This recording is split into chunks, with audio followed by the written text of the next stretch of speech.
I froze when I saw my wife arrive with a strange man at the company couples party. They were together like a couple, looking at each other like two teenagers in love, laughing as if the whole world consisted of just the two of them.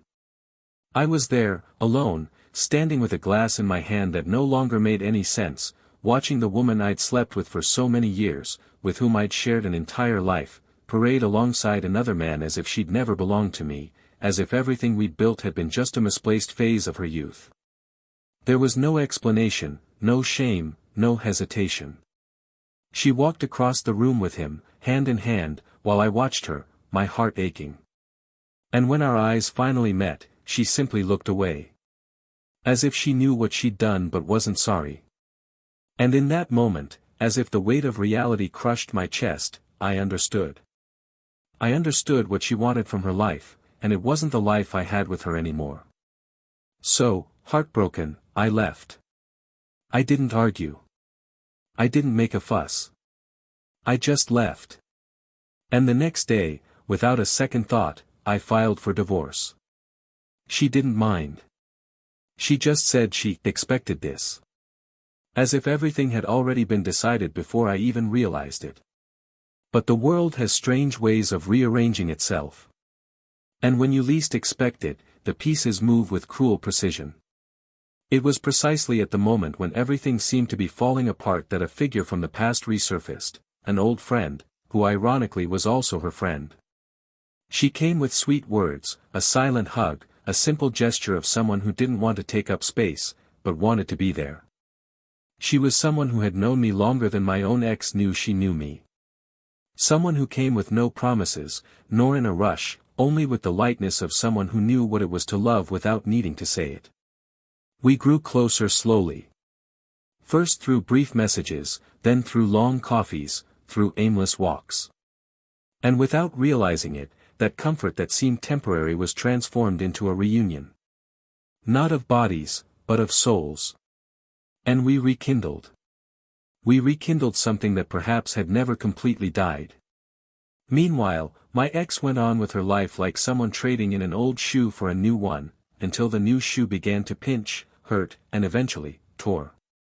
The man she was with left her without even a note. And it was in this abandonment that she began to realize. Realizing what she had lost. Remembering the times I'd wait for her with dinner ready, the nights I'd tuck her in when she fell asleep on the couch, the conversations that lasted until dawn for no particular reason other than the pleasure of talking. She began to miss someone who truly loved her, a pure love, a love that didn't require performance, makeup, or lame excuses. And then, the penny dropped.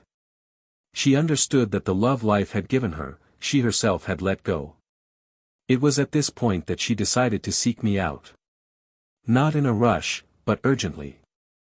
With the urgency of someone who realizes they've made a huge mistake, gone too far, and crossed all lines of respect and love.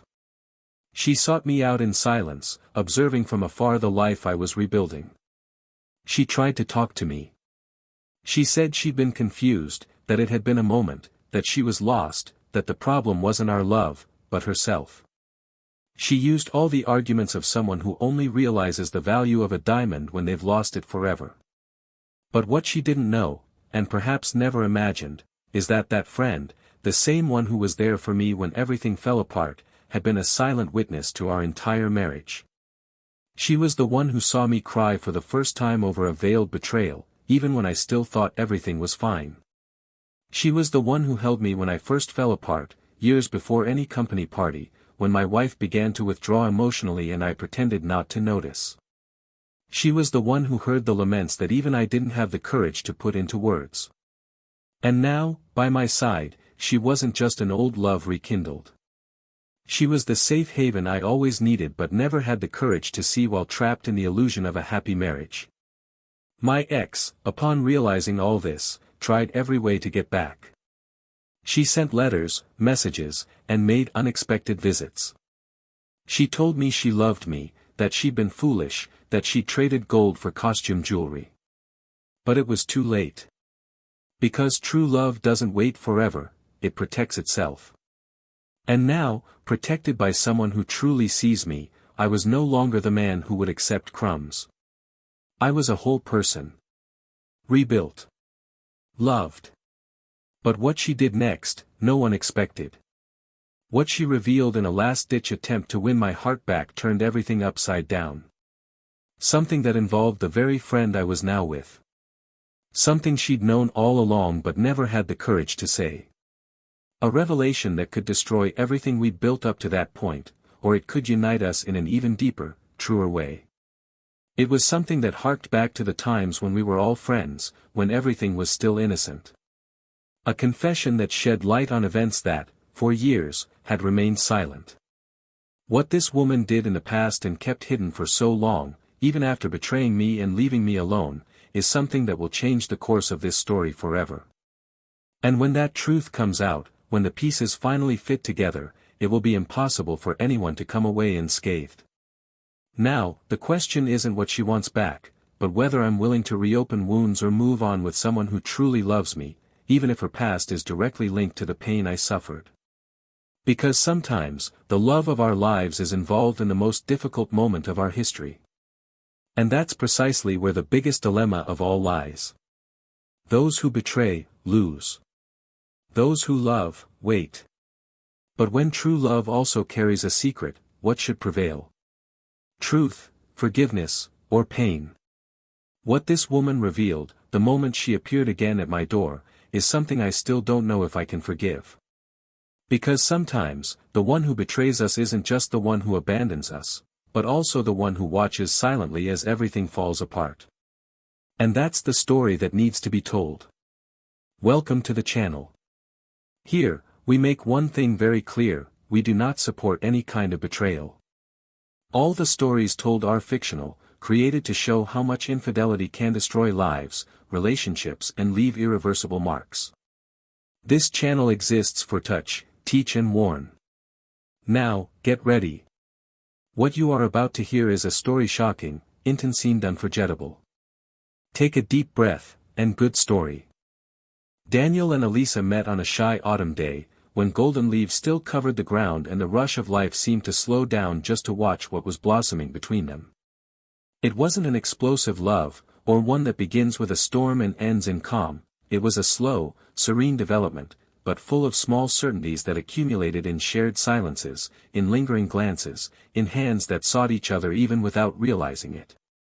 He, a civil engineer, methodical, sensitive to details most men would overlook, had a habit of noticing the minutiae of the world, the way she tied her hair when she was distracted, the way her eyes always seemed to hold something that was never said, but felt. Alisa was intense in a calm way. A literature professor, passionate about ancient poetry but averse to cheap romanticism, she liked things that last, bonds that don't need promises to last. Perhaps that's why they worked so well together for so many years. There was a kind of love there that didn't despair of proving its existence, because it manifested itself in daily gestures, in commitments fulfilled, in coffee in bed on Sundays, in hands intertwined in supermarket queues, even after a decade together. They were married late in the afternoon, under a warm light that seemed to bless every word of their vows. There was no luxury, no pomp. Just the two of them and a small celebration that brought together the few and good. The following years were marked by a sincere and harmonious coexistence.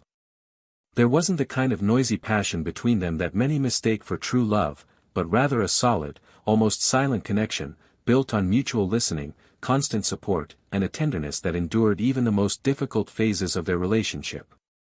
Daniel was the type who would fix things around the house without Alisa needing to ask. Alisa was the type who would leave hidden notes in his shirt pockets with phrases like, "I thought of you today," or "Be back soon." Together, they formed a couple admired by many and envied by some, but they never flaunted their happiness, they simply lived it. They had a spacious apartment in a quiet neighborhood, a decor balanced between their two tastes, shelves filled with books marked by Alisa and classical architecture paintings chosen by Daniel.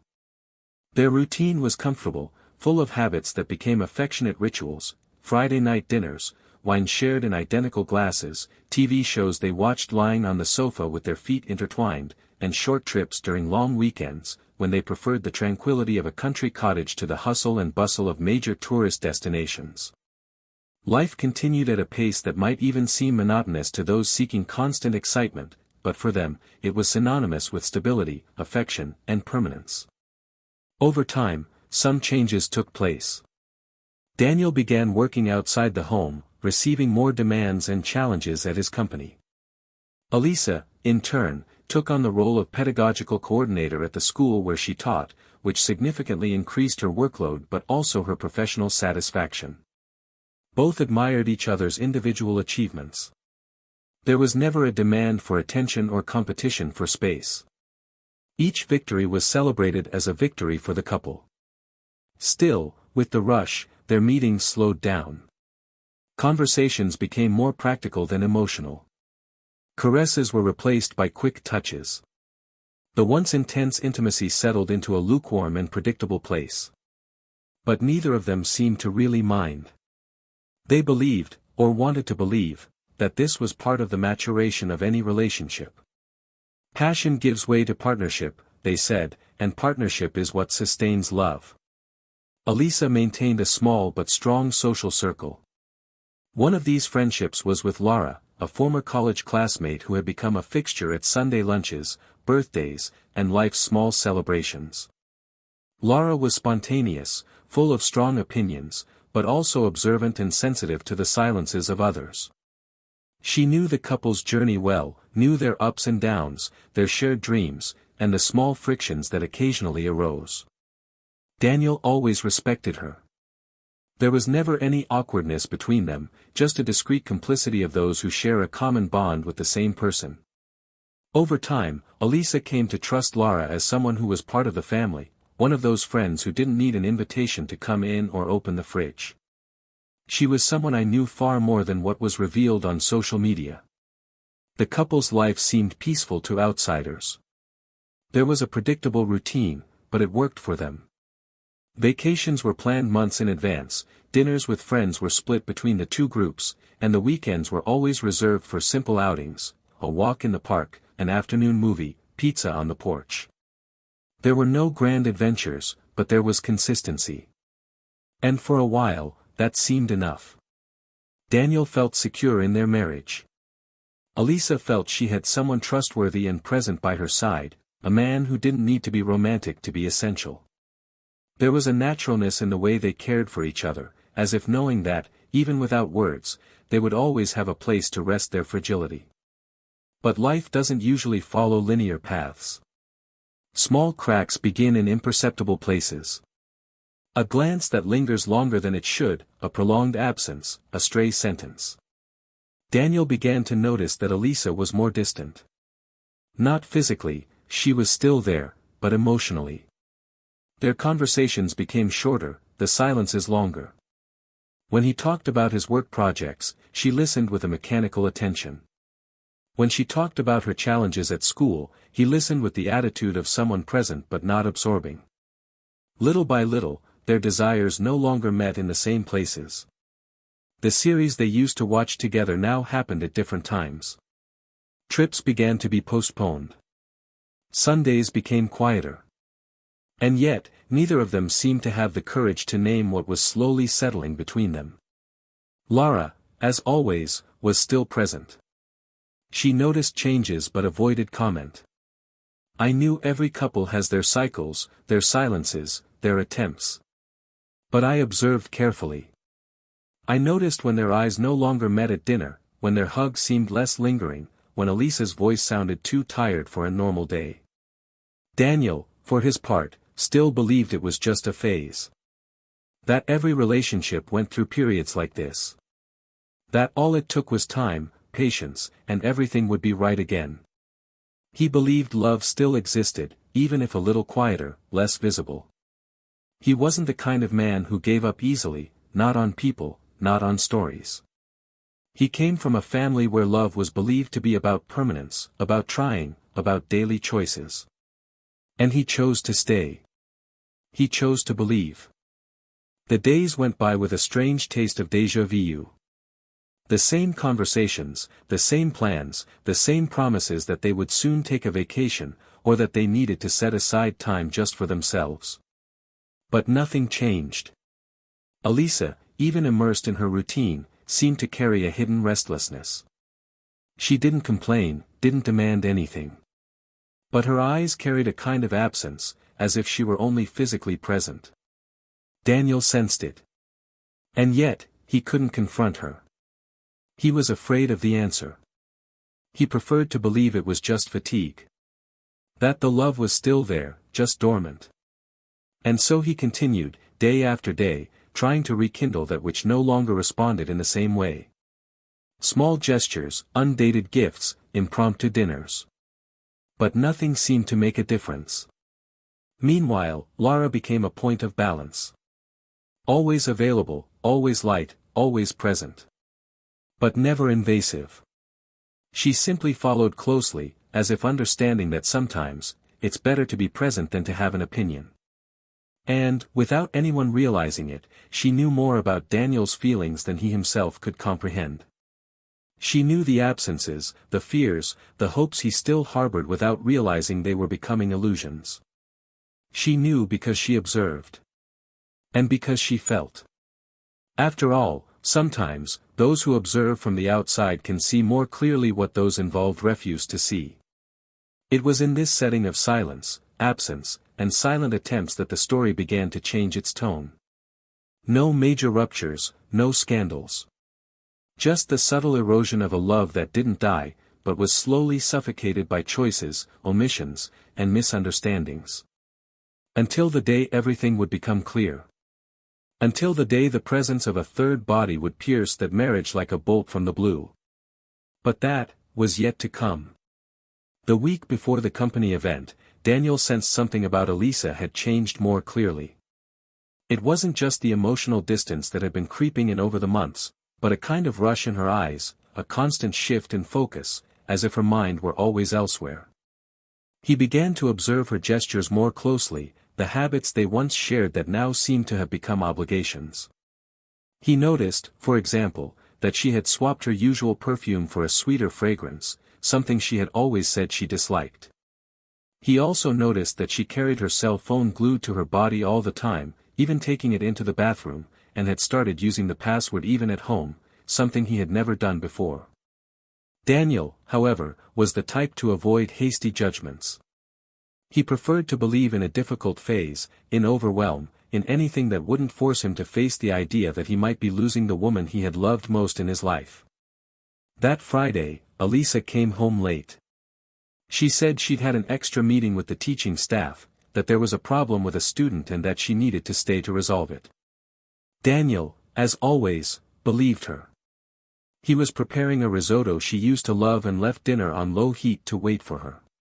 When she arrived, she was tired, her hair tied up messily, her eye makeup still light, but the scent of her new perfume betrayed that she'd been in a place other than a meeting room.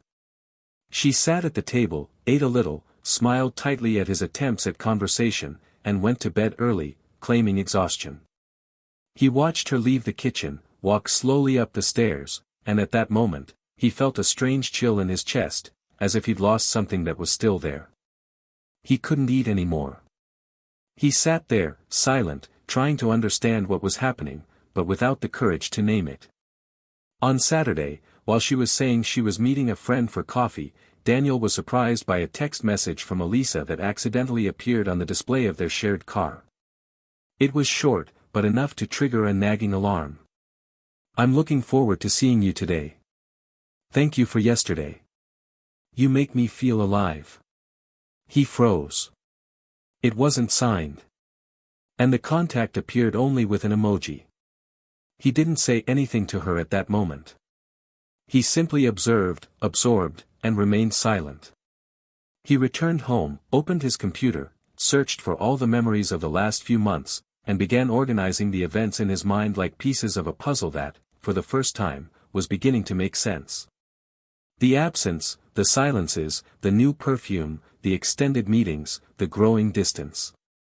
He still wasn't sure, but his heart already seemed to know. The company party was scheduled for the following Tuesday. Daniel hesitated to confirm his attendance. He was tired, emotionally drained, and felt lacking the energy for social settings. But he decided to go. Out of pride. Out of intuition. Perhaps to get the answer he'd been dreading. Alisa said she couldn't accompany him that year, that she was busy with a school project and would probably be late, and that it was best for him to go alone. She said this with such rehearsed ease that Daniel didn't even have the strength to react. He simply nodded and went about his day as if it had already been planned. On the night of the event, he dressed more carefully than usual.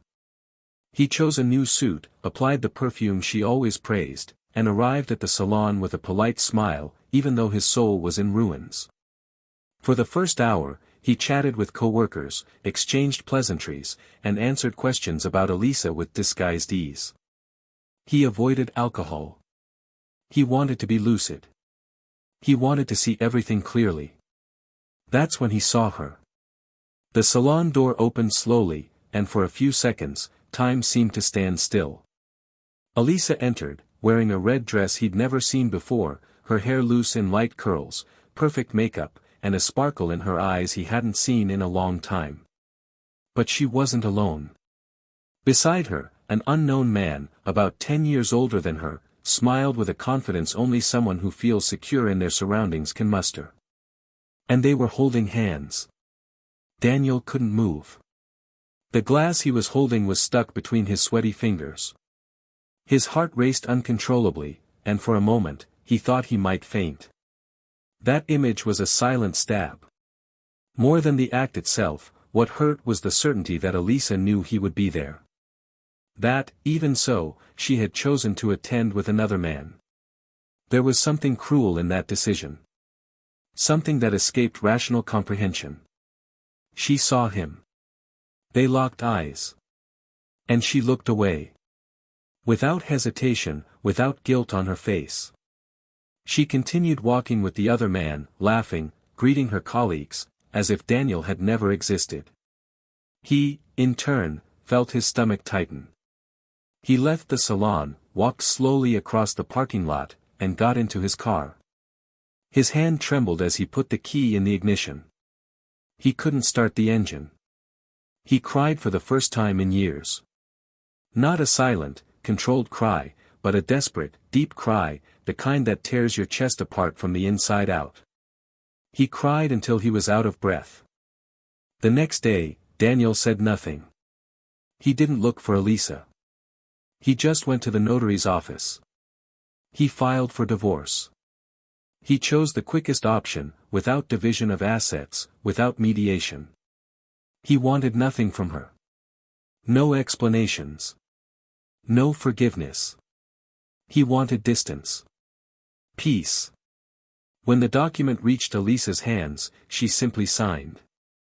No tears. No pleas. Nothing. Just a quick, cold signature.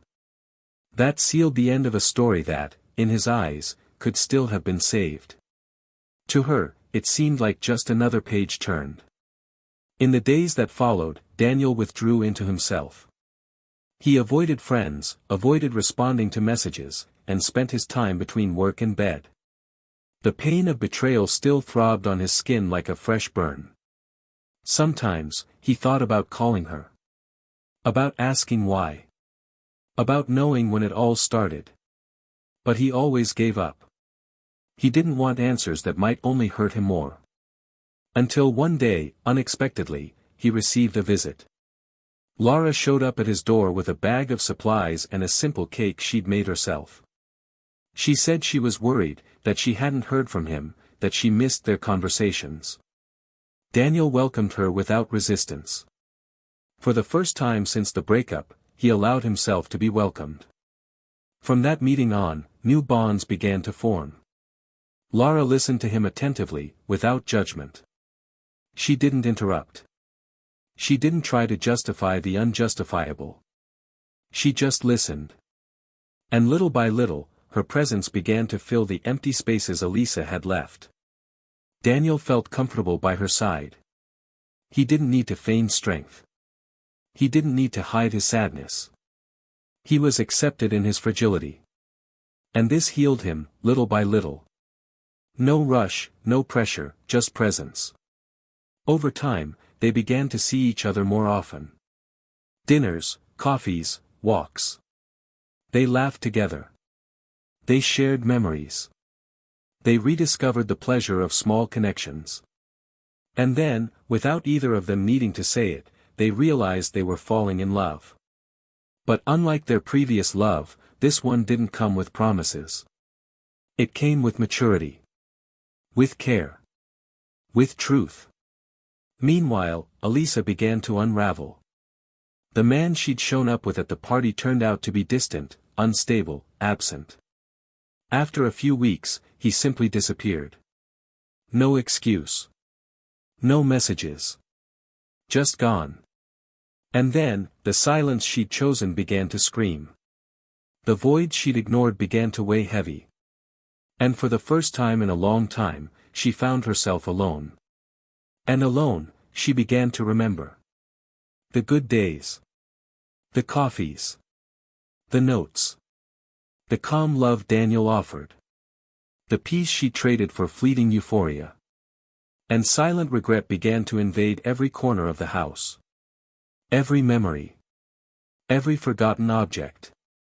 That's when she decided to look for him. But when she found him again, she realized something she hadn't expected. Daniel was no longer the same man she'd left. There was a new serenity in his eyes, a sweet firmness, an absence of need. And beside him was Lara. Radiant. Present. Complete. Alisa tried to hide her shock. She tried to smile. She tried to start a conversation. But there was no more room. Daniel had moved on. And she had stayed. But before everything was completely resolved, something still lingered in the air. An unspoken truth. A secret that would change everything. Lara knew. She'd always known. And now. I was ready to tell her. The late afternoon brought a golden light that filtered through the windows and touched the living room walls with a silent delicacy. Daniel was making coffee when he heard the doorbell ring. Lara was in her room, organizing some books she would take to the school where she had begun volunteering on Saturdays. He went to the door, not imagining that simple sound heralded something that would forever change the way he viewed the past. On the other side, Alisa. Her face thinner, her eyes marked by recent times, and her hands restless, as if something within her still struggled to find some form of dignity. When he opened the door, there was a brief moment of silence. She took a deep breath and asked to talk. She said it would be quick, that she just needed to say something she'd been holding back for years and that she could no longer bear the weight of silence. Daniel hesitated. He glanced inside, heard Lara say she would be back in a moment, and then allowed Alisa to enter. They sat on the sofa, words coming uncomfortably. Alisa looked around as if trying to recognize the place that had once been her home, but now seemed to belong to another dimension. That space now carried the scent of another woman, the books arranged differently, the presence of a piece she herself had destroyed. Daniel waited, his body still and his gaze fixed on her. There was no anger, only anticipation. And then Alisa began to speak. Not directly. First, she remembered old things, little moments they had shared, a trip where he hugged her when she had an anxiety attack in the middle of the night, a morning when he brought flowers to her work just because. Daniel listened in silence. And she, trying to control her already trembling voice, said she wanted to return to the past, not to make amends, but to tell the truth she had hidden for so long. Her voice was weak as she began to reveal herself. She said that what had happened between her and the man at the party hadn't started there. She said it was a series of bad decisions, of unresolved emptiness, of desires she'd mistaken for need. But none of that was what truly haunted her. What weighed heavily, what burned inside, was what lay behind that choice. Daniel moved for the first time. The coffee was cooling on the table. He looked at her with steady eyes, waiting. And then, Alisa spoke Lara's name. The air seemed to vanish for a moment. She said she knew. He'd known from the beginning of their marriage that Lara had always been in love with him. He said that, at first, he didn't care. He even thought her friend was naive. But as the years passed, he began to realize there was something there that wasn't just admiration. It was love. It was deep. It was silent, but true. He said he read things in Lara's eyes that Daniel never saw, because he only saw Alisa. He said he overheard conversations, read messages, nothing compromising, but enough to prove what she already sensed. That Lara loved him with an intensity that Alisa never understood as a threat, until she began to feel small next to her friend. She felt that, as much as she was his wife, Lara knew a side of him that she herself would never reach. And that's when everything began to crumble inside. He began to harbor jealousy, then distrust, then anger. Not toward Daniel, but toward Lara. And in an almost unconscious impulse, she decided to destroy him in the only way that would give her control, by leaving his life, but first, by making him believe there was nothing left between them. And so she went to the party with another man. That's why she was cruel. She wanted him to hate her. To no longer desire her. To look at her with the indifference of someone who doesn't love. Because only then did she think she could prevent the inevitable, his falling in love with Lara. And when she finished, she said that what hurt most now was seeing that, even after everything, they were together.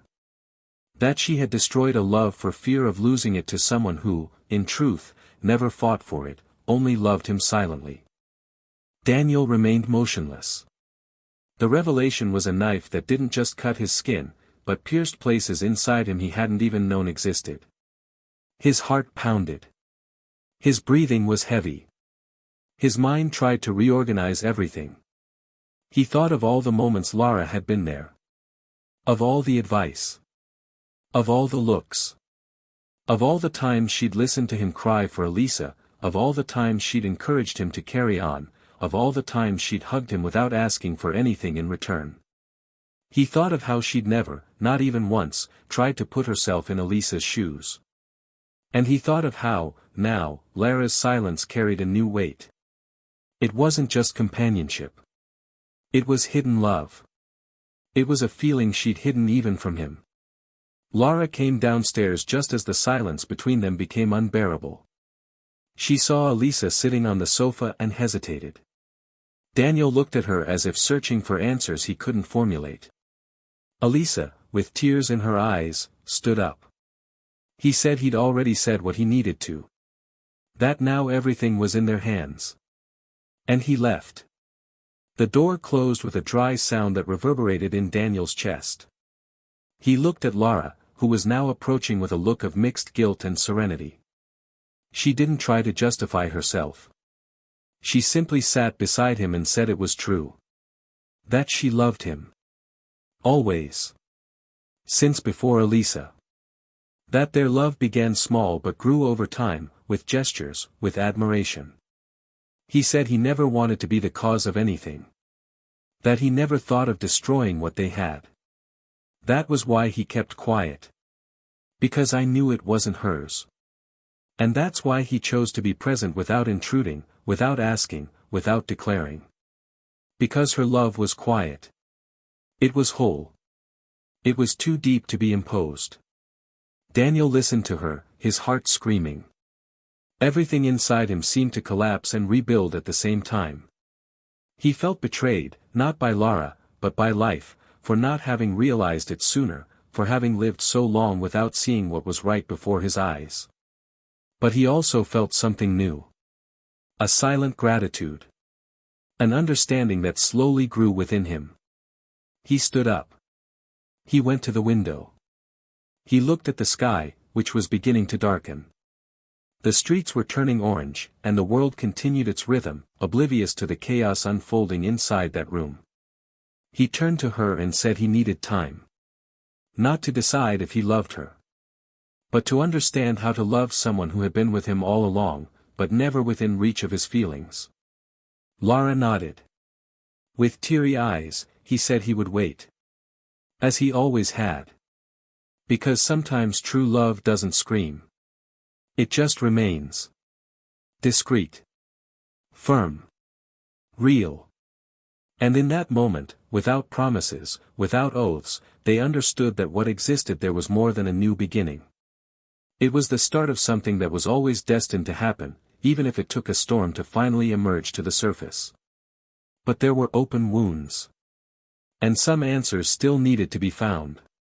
Because, behind that silence Lara carried, there was more. Something Alisa didn't say. Something that would still come. And when it did, it would change everything once again. That night, Daniel left home without saying a word. The city lights flashed past the car window as he drove aimlessly, his hands firmly on the steering wheel, his mind spinning in circles. Alisa's words and Lara's calm confession intertwined in a confusing jumble of memories and sensations he could barely process. The city seemed indifferent to the turmoil growing within him. He stopped near a park where he often walked on weekends and sat on a weathered wooden bench. The cool wind touched his face, and the silence of the night seemed more welcoming than any voice at that moment. He felt as if he were straddling two worlds, the past that deceived him and the present that revealed itself with a truth too complex to be digested all at once. The next day, Daniel didn't return home. He spent the night in a hotel near the city center and turned off his cell phone. He needed distance. Not just physical, but emotional. He needed to reorganize his thoughts, face reality with the maturity he'd always believed he possessed, but which at that moment seemed to be slipping through his fingers. At dawn, he set out for a walk through the empty streets. He stopped at a coffee shop, and as the smell of fresh coffee filled the room, he leafed through an old notebook he'd instinctively brought with him. It was there that I used to jot down loose ideas, phrases that came to me during the day. Turning the pages, he found an old note, "Those who love in silence, love more deeply." The phrase, written on a random day, now echoed like an omen. It was Lara. It always had been. But why did it hurt so much? In the early afternoon, he returned home. Upon entering, he found the living room empty and the television on low. On the sofa, a book by Lara was open to the same page as 2 days earlier. He climbed the stairs slowly, as if the weight of the previous night still weighed on his shoulders. Lara was in the bedroom, sitting on the edge of the bed, hugging her knees. When she saw him, she tried to smile, but gave up halfway. Daniel said nothing. He simply sat beside her, his body slightly hunched over, his eyes fixed on the floor. They remained silent for long minutes until, finally, he asked, "Why? Why hide it for so long? Why let him drown in a failed story when she had known the outcome all along?" Lara took a deep breath, turned her face toward the window, and then began to speak. She said the love she felt for him wasn't the kind that required presence. That she'd rather be by his side as a friend than risk losing everything trying to be more. He said that for a long time, he believed he was happy with Alisa, and that true love doesn't come between two people who choose each other. But when everything started to fall apart, he felt he should have done something. That he should have said something. But he didn't. Because he didn't know if what he felt was enough to rebuild him. Daniel listened attentively, but there was something different in his gaze than the calm of days ago. There was intensity. A thirst for truth that, now, wouldn't settle for half answers. He asked if there was ever a moment, any moment, when she considered leaving rather than interfere. Lara didn't answer right away. She stood, walked to the dresser, picked up a small wooden box, and handed it to him. Inside were dozens of letters. Some old, some recent. All written by her, never sent. They were words kept for years.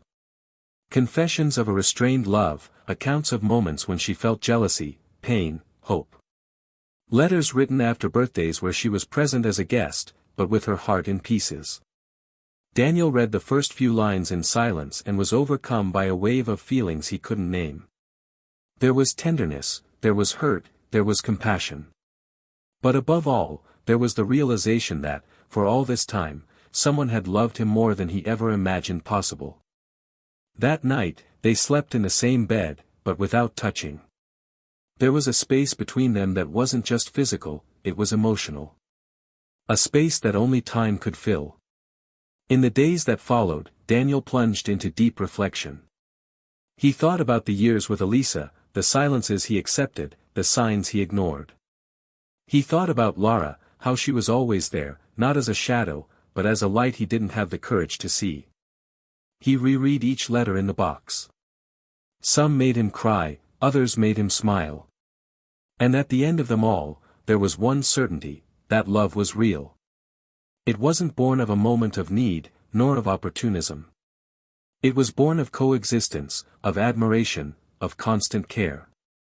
But still, there was a pain in knowing that part of everything he'd experienced was permeated by a feeling he'd never known existed. And, at the same time, he felt guilty for not having noticed it sooner, for not having reciprocated sooner, for having given so much of himself to someone who, in the end, he didn't know how to care for. A week later, Lara suggested they travel. She said perhaps a new place could help them start over on a lighter note. Daniel agreed. They chose a small seaside town, where they could walk leisurely and talk while gazing at the horizon. The first few days were introspective. Their conversation still revolved around what had happened, but with less pain and more understanding. Lara remained patient. Daniel, little by little, allowed himself to lighten up. One afternoon, walking on the damp sand, he held her hand firmly. He said nothing. They simply walked together, feeling something align within them. For the first time, something hadn't passed between them. It was simply present. But the past, as always, isn't content to be forgotten so easily. The night before their return, while they were having a candlelit dinner at a seaside restaurant, Daniel received an unexpected call. It was from an old friend of Alisa's, someone he'd never been very close with, but who, at that moment, seemed ready to open a new wound. He said there was something he needed to tell her. Something Alisa had never revealed. Something that involved not only Lara, but Daniel as well. Something that explained the fear, the hesitation, the flight.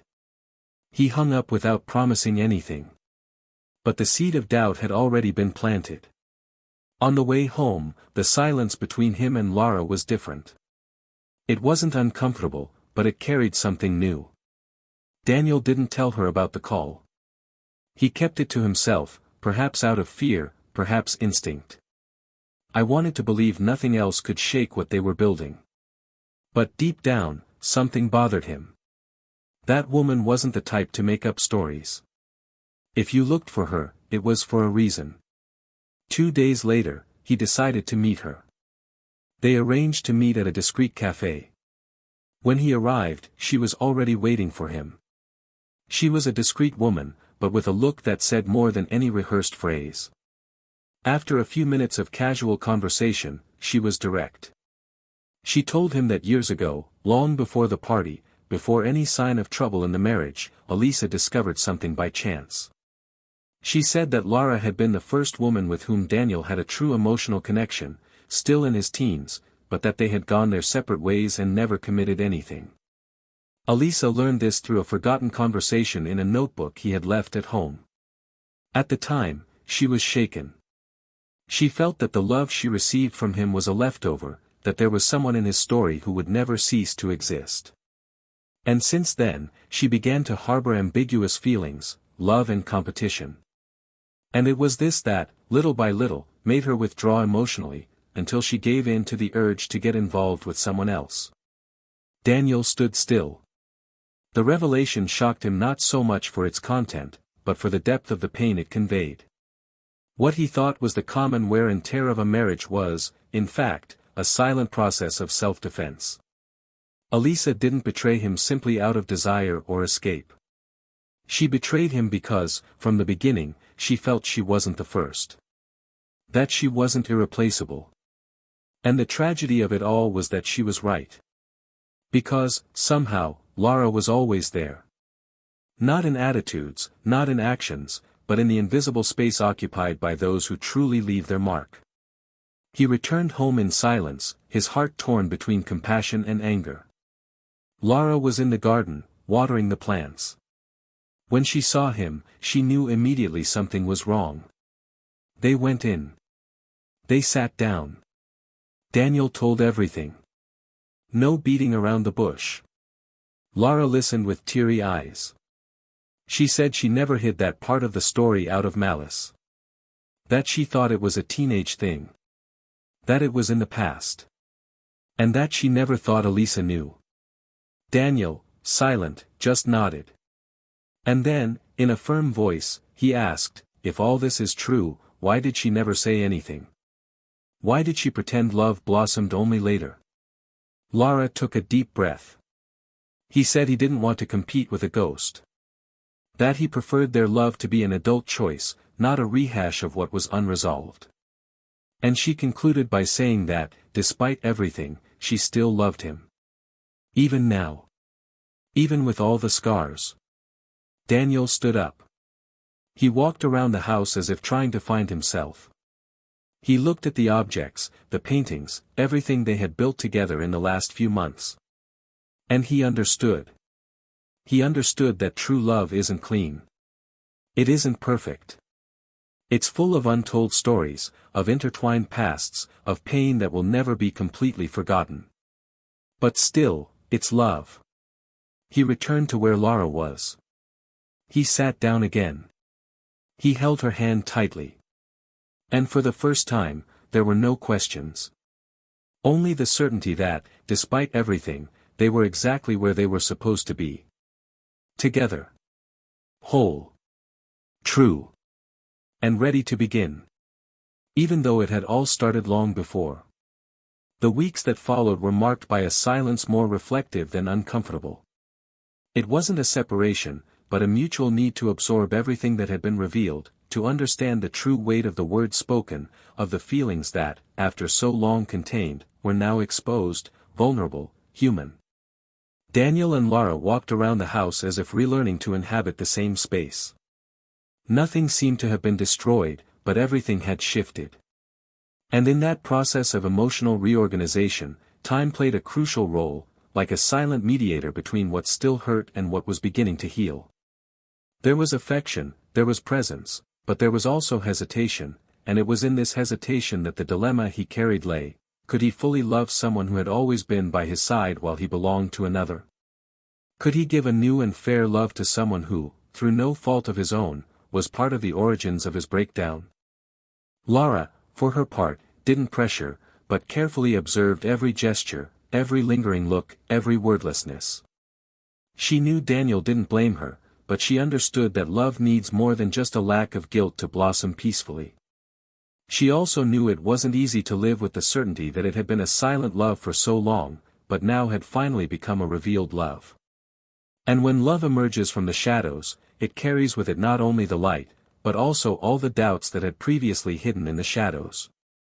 She tried to hold firm, to offer stability, to maintain the safe space she had always been, but within her there was a fear that grew silently, that, upon finally being chosen, she would also begin to be questioned, as if the beauty of her love lay precisely in its impossibility of being lived. Daniel, amidst this sea of contradictory feelings, began to walk more alone. He resumed old routines, returning to places he had previously avoided, like the downtown bookstore, the park in the late afternoon, even his mother's house, with whom he had maintained a distant relationship since the divorce. On these visits, he rediscovered old photos, forgotten albums, childhood letters. He missed himself, who he had been before all this, before the silences, the betrayals, the secrets. And this nostalgia began to awaken in him a kind of compassion for his own history that he had previously denied. For the first time, he was able to look at the past without looking for culprits, but simply trying to understand. He understood that Alisa was not a monster, that Lara was not a saint, that he himself was not a passive victim. They had all failed. They had all loved the way they knew how. And it was this flawed humanity that made everything more painful, but also more true. It was on a drizzly afternoon that Lara found him sitting on the porch, his eyes lost in the horizon. She approached silently, sat beside him, and held his hand. Daniel turned slowly and asked if she had forgiven herself yet. The question, asked with the gentleness of someone who simply wants to share their pain, took her by surprise.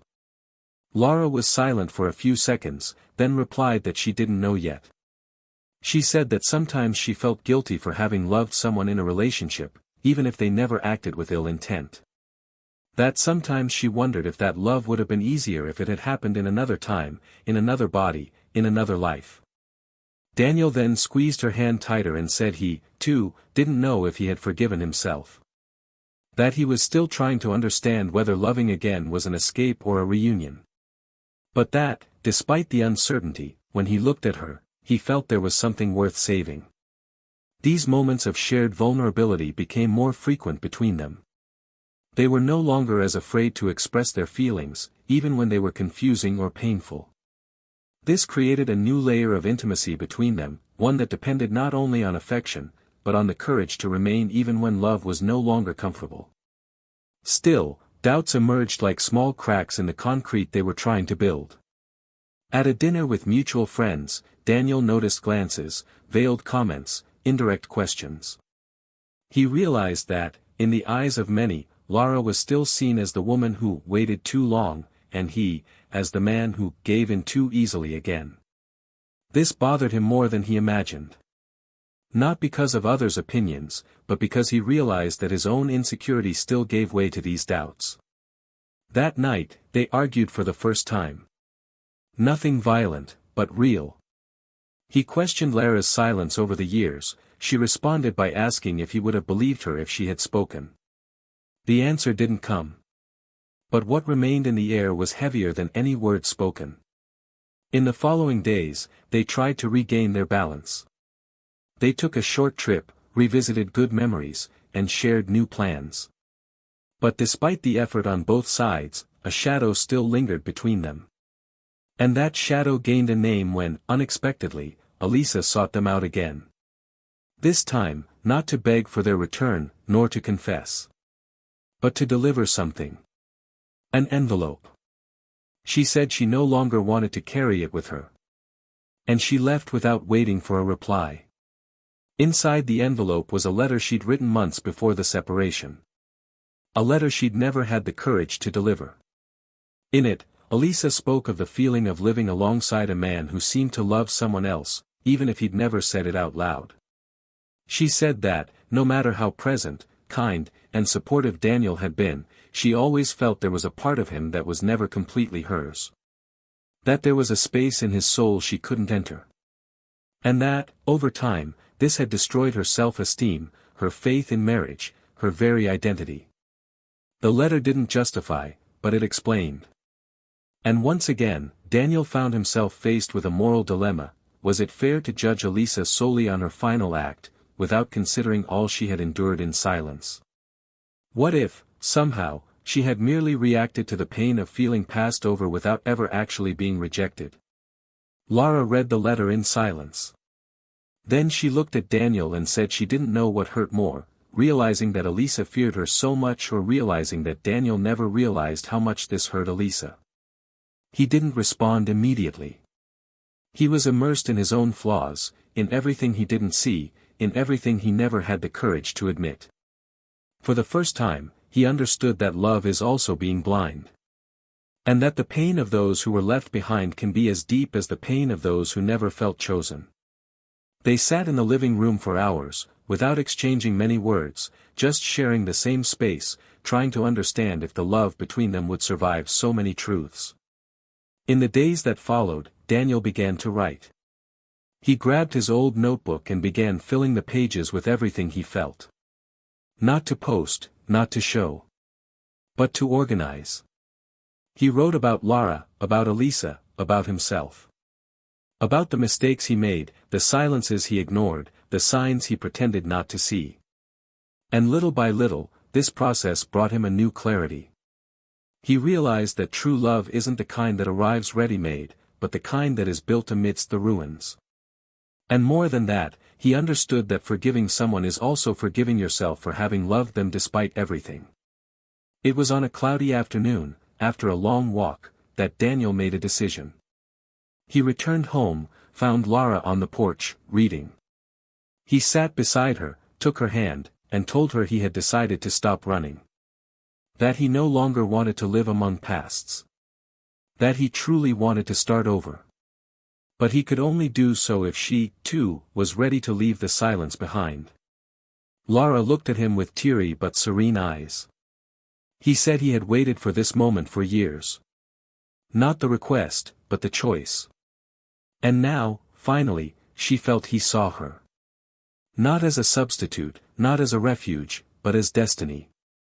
And there, under that cloud-laden sky, they sealed a new pact.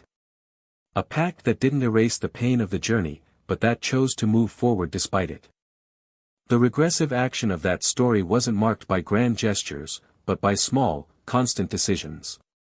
They began to rewrite their routines, share plans, and build a home that held no ghosts, but rather resignified memories. Alisa, for her part, followed her own path. She sought therapy, moved house, and reconnected with family members she'd distanced herself from. He began writing too. Not for Daniel, not for Lara, but for you. And it was in this process that she gradually understood that the greatest betrayal wasn't the one she committed, but the one she inflicted on herself by accepting to live in the shadow of what she felt she didn't deserve. And so, between pain and rebuilding, the three continued. Not as enemies, nor as strangers. But as people who, in different ways, loved each other deeply and made mistakes trying to make things right. And at the center of this story, Daniel and Lara discovered they were capable of loving, not despite everything, but precisely because of everything they faced. Because true love, in the end, isn't the kind that never breaks. It's the kind that chooses to endure and be rebuilt, day after day, with more truth, more maturity, and more courage. And that was exactly what they were now beginning to experience. But there was still one last chapter to come. And this, yes, would change everything forever. Routine returned to normal between Daniel and Lara, but with a new weight, a distinct maturity that came from the still visible scars. It wasn't a return to the old days, nor an imitation of what they called a fresh start. It was something slower, more conscious, and therefore more real. They knew they weren't simply returning to each other, but that they were truly meeting for the first time, now without barriers, without ghosts, without secrets. The days became less turbulent, but no less intense. In every look, in every gesture, there was a care that hadn't existed before. A kind of silent reverence for the pain that had shaped them. Daniel began to see Lara more, not to prove anything to the world, but because he felt comfortable in her presence, as if she were a safe place, a place where he could finally rest. And she, ever attentive, knew that every step he took toward her was the result of a choice, and no longer a confused emotional impulse. One Saturday afternoon, they decided to visit a literary festival in a nearby town. The car ride was marked by light laughter, old-timey songs, and conversations that flowed effortlessly. It was as if, in that moment, everything was in place. Upon arriving, they mingled with the crowd with a naturalness that surprised even them. They visited booths, bought books, and attended lectures. During a book signing, they met a former professor of Daniel's, who, upon seeing him with Lara, smiled with rare sincerity. He commented on how she had always been admired by everyone for her integrity and kindness, and said it was beautiful to see them together after everything they had each faced. Daniel smiled back, but inside, he felt a shiver, not of fear, but of awareness. This man didn't know the whole story, but he sensed something, and it made him realize how much more Lara was, in the eyes of others, than just the woman who loved him. She was someone who, even in the face of everything, kept her essence intact. On the way home, they stopped at a lookout point. The sky was tinged with orange hues, and the wind blew cold. Lara leaned against the car, gazing at the landscape below, while Daniel slowly approached. They looked at each other in silence, as if it were one of those moments that didn't need to be filled with words. But still, he spoke. He said that day he realized something important. That seeing her there, smiling, being praised by someone who didn't know all her pain, he understood the depth of the strength she had always carried. And that, however long it had taken him to recognize it, he now saw it. He saw everything. Lara, with tears in her eyes, replied that she had always hoped to be seen that way. Not as perfect, but as real. And that if he saw it now, it was because he had changed too. And that, for her, was the most beautiful thing of all. In the following days, they began planning small changes. Daniel decided to sell the old apartment where he'd lived with Alisa. He wanted to rid himself of the last physical remnants of that time. Lara accompanied him on visits to the real estate agents, in sorting out the paperwork, in sorting out the documents. And when he finally handed over the keys, there was a solemn silence between them. It was the end of a cycle. Not with pain, but with respect. That house had been the scene of dreams and frustrations, and now it would belong to someone else. And that, somehow, felt right. That same week, they decided to change the layout of the house where they lived. They moved furniture, donated old objects, painted walls. It was a symbolic, almost therapeutic process. Each box that was unpacked, each room reorganized, was another step toward a new story. And during one of those nights, as they rested on the living room floor after hours of painting, Daniel turned to Lara and said that now, yes, he felt ready. Not to forget the past, but to use it as a solid foundation for something greater. But not everything unfolded so easily. One random afternoon, Daniel received an unexpected email from Alisa. It was brief. It simply said she had landed a job in another city and would be moving in 2 weeks. She asked that, if possible, they meet before then. Not to rehash anything, but to wrap things up. Daniel hesitated for a few days. Lara, upon hearing the message, remained silent. She didn't show any discomfort, but he knew the request affected both of them. After thinking for days, he responded. He arranged to meet at a discreet cafe in a quiet neighborhood, where they wouldn't be disturbed. When he saw her, he could not help but feel a weight in the air. Alisa was different, but not in appearance. There was a serenity about her he hadn't known before. They sat down, ordered coffee, and for a few minutes they talked about trivialities. Until she came right out and said she didn't want to leave that city carrying any more guilt than she already did. That she wanted, from the bottom of her heart, for him to be happy. And that, even with everything that had happened, she still admired him. Daniel listened in silence. And when he responded, it was with a tone of voice that blended forgiveness, maturity, and farewell. He said he was rooting for her too. That he hoped she could find a place where she could rebuild her life, not for anyone else, but for herself.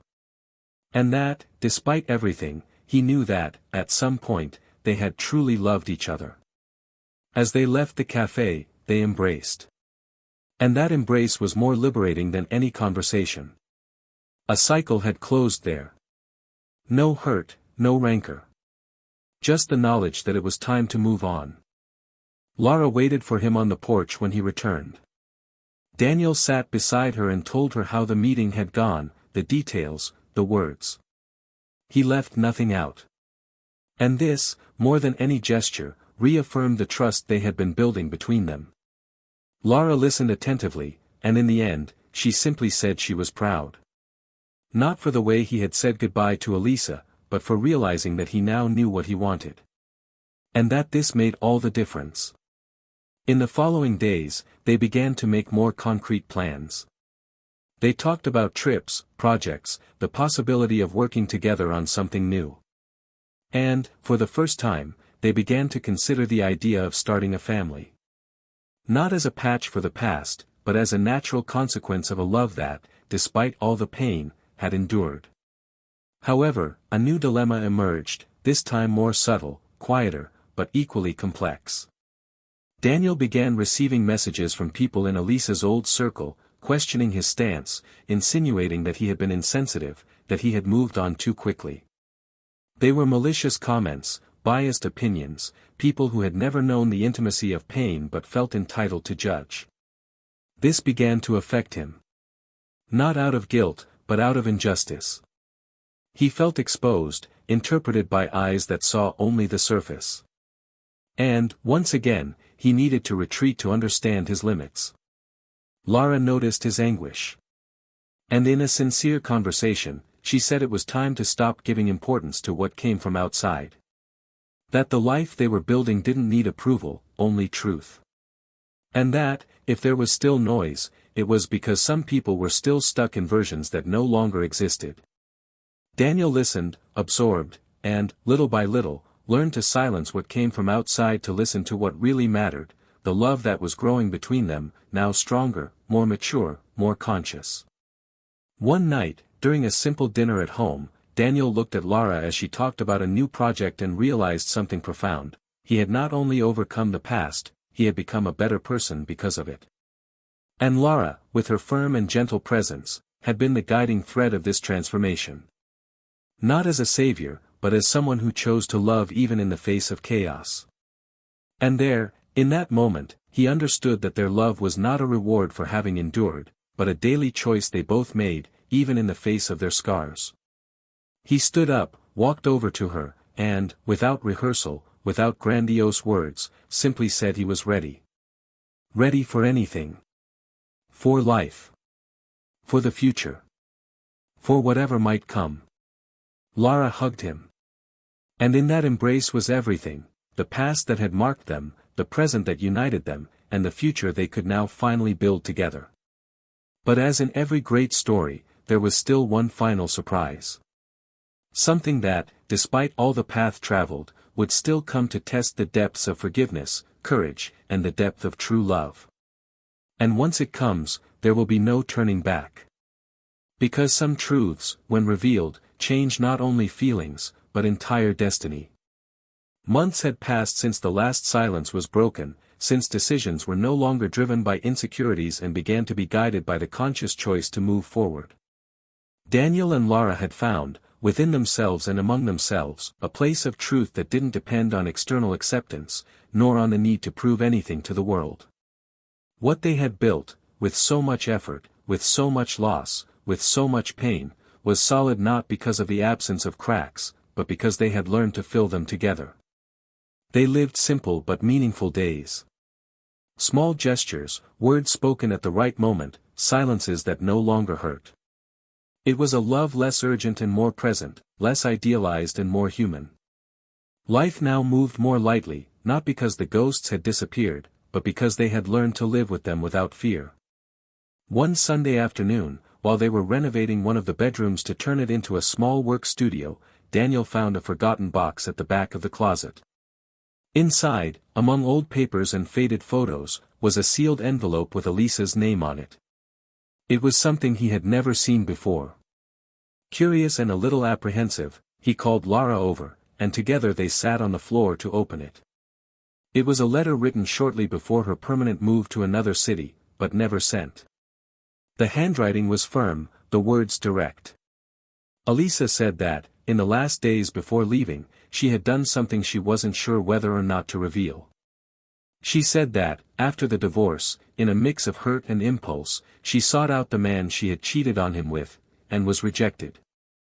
Not for lack of desire, but because he had made it clear that what they had had was never more than a pastime for him. That, she said, was the final moment that woke her up. Alisa said that day, she understood everything.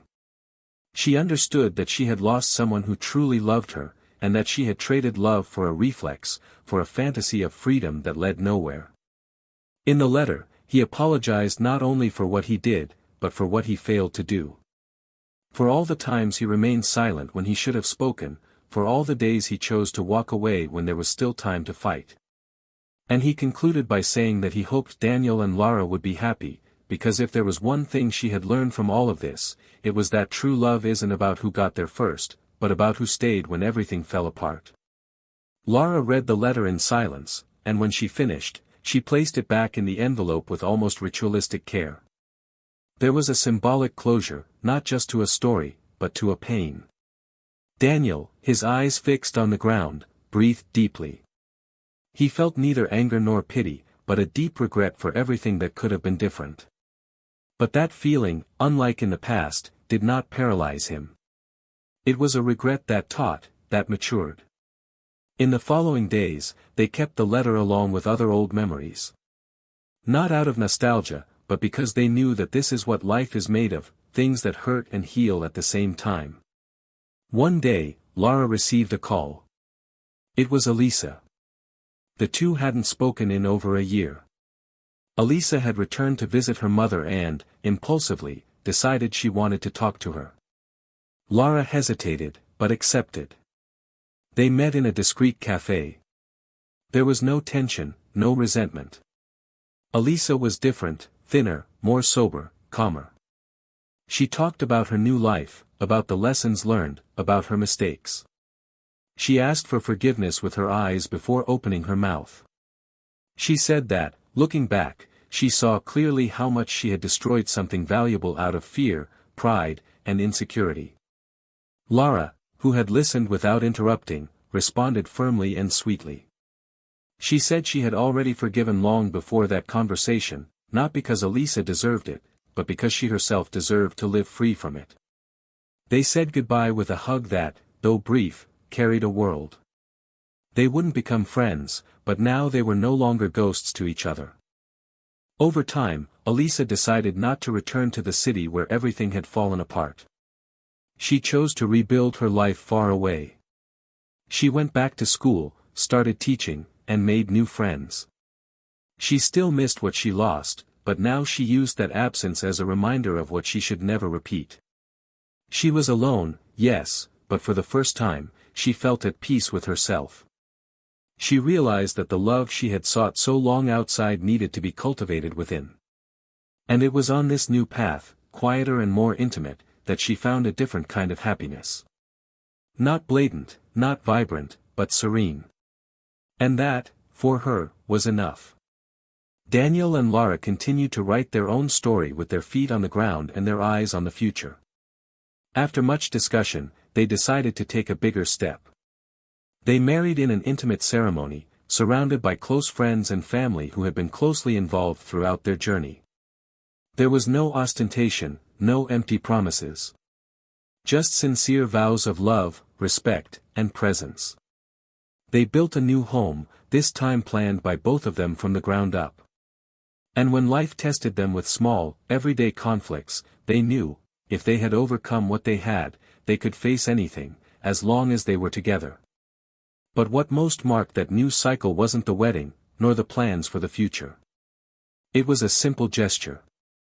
One night, Daniel left a new notebook on Lara's desk, with a dedication on the first page, so we can write together everything that's yet to come. Thank you for not leaving. And in that sentence, there was everything, the acknowledgement of pain, the gratitude for patience, the love that no longer needed to prove anything. Lara, reading it, smiled. She didn't respond with words. She simply sat beside him, held his hand, and remained silent, gazing out into the night. Now there was nothing left to fear. And so ended a story that began with loss, pain, and betrayal, but was rebuilt with choice, courage, and truth. It wasn't a fairy tale, it wasn't perfect. But it was real. A story that shows that love only survives when there's a willingness to face the shadows, to deal with the silences, to start over when everything seems destroyed. If you've made it this far, please comment on your thoughts on this story. What would you have done in Daniel's shoes? And Lara, would it have been worth the wait? Your opinion is very important. Subscribe to the channel and continue following stories like this, which make us reflect on love, time, and the choices that define who we are. And let this story serve as a profound reminder: betrayal doesn't just destroy relationships. It destroys trust, erases beautiful memories, and creates wounds that time alone cannot heal. It hurts not only the betrayed but also the betrayer, because it severs the most precious bond one can have with someone, that of truth. This channel in no way supports any kind of betrayal. Our stories are fictional and aim to show how this path always leads to pain, loss, and often, delayed regret. May each of us learn to appreciate true love while we still have time. Get ready. The next story may be even more impactful.